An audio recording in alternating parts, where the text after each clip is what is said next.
for watching our previous video. In today's class, we will be learning a new poem.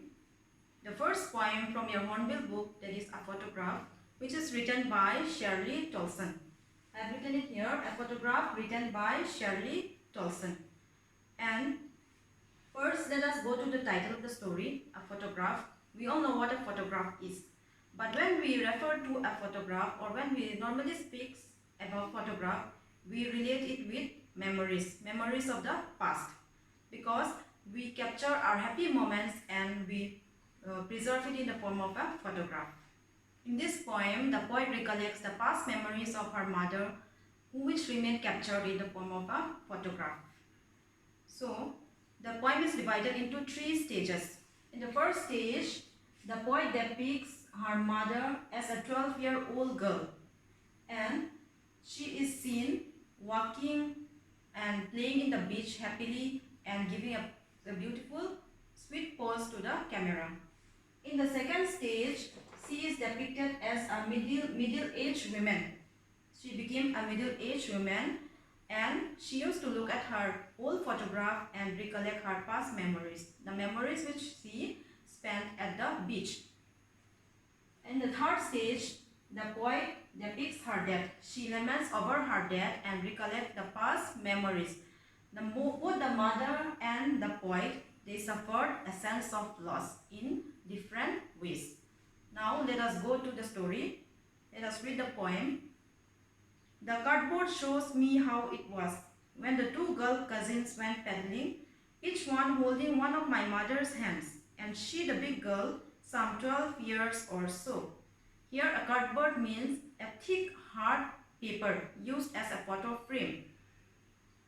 The poem opens with the poet looking at the photograph where her mother is a very young girl. And in the photograph, she could see her mother along with her 2 cousins smiling at the camera and happily playing in the sea beach.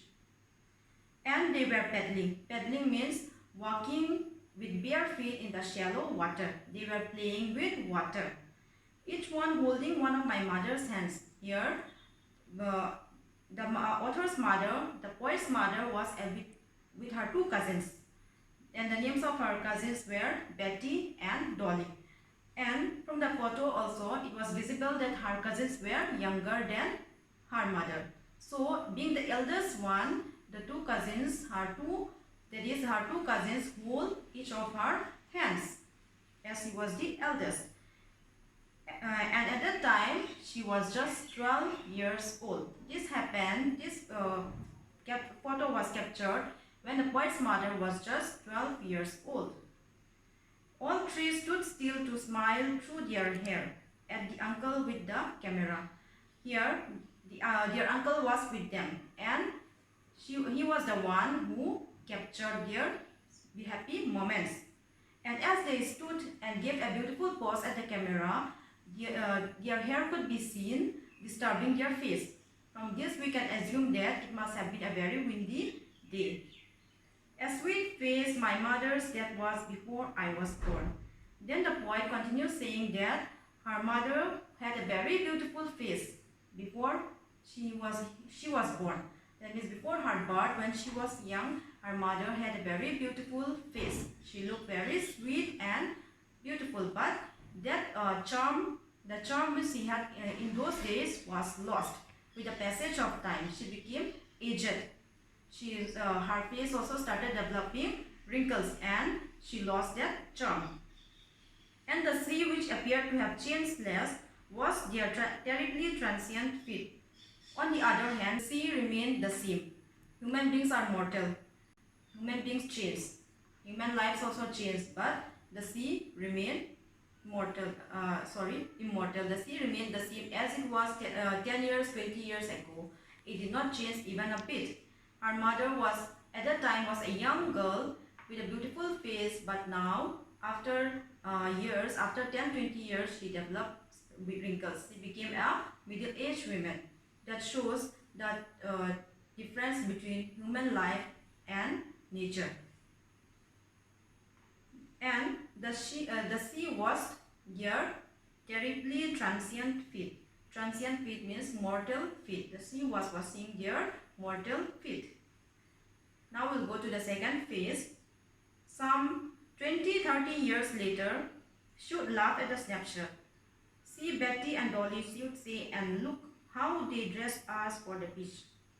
Now, the poet narrates what happened after 20-30 years. 20-30 years later, the poet's mother used to look at the photograph, and whenever she looked at the photograph, she laughed and smiled at herself and tell her daughter the way they dressed. How funny it was, the way they dressed, the way her parents dressed them for the beach. And she, whenever she looked at the photo, she gave a laugh. She used to laugh. The sea holiday was her past, mine is her laughter. Both agree with the labored ease of loss. These lines are very important. The sea holiday was her past. By these lines, the poet refers to her mother. The photo which was snapped 30 years ago became the past for her mother. It became a memory for her. So whenever she looked at the snapshot, she used to be very happy and she used to give a smile. And for the poet, her laughter became her poem. In the second last line of the poem, it is clear that here her mother is already dead. She is no more. So the poet missed the way she laughed, her laughter. The way her mother laughed when she looked at the snapshot. It is seen that both of them suffered at different points of time a sense of loss which required some effort to come to a level of acceptance. Now she has been dead nearly as many years as that girl lived. And of this circumstance, there is nothing to say at all. It's silences. This is the last phase of the poem. In this third phase of the poem, in the third phase, the poet mother has been dead for many years. She has been dead almost the same number of years as she has lived, and the poet finds no words to express her emptiness.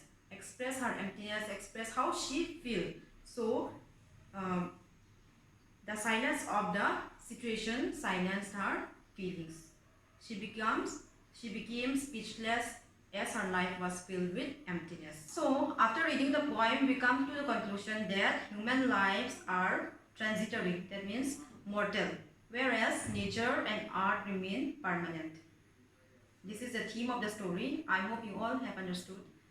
It is a very easy poem, and if you go through the poem once more, you will be able to understand the whole poem. And till we meet next time, bye bye. Stay home, stay safe. Do it for self. Do it for your family. Do it for India. Let's break the chain of COVID-19. हम होंगे कामयाब, जय हिंद. हम होंगे कामयाब, जय हिंद. हम होंगे कामयाब, जय हिंद.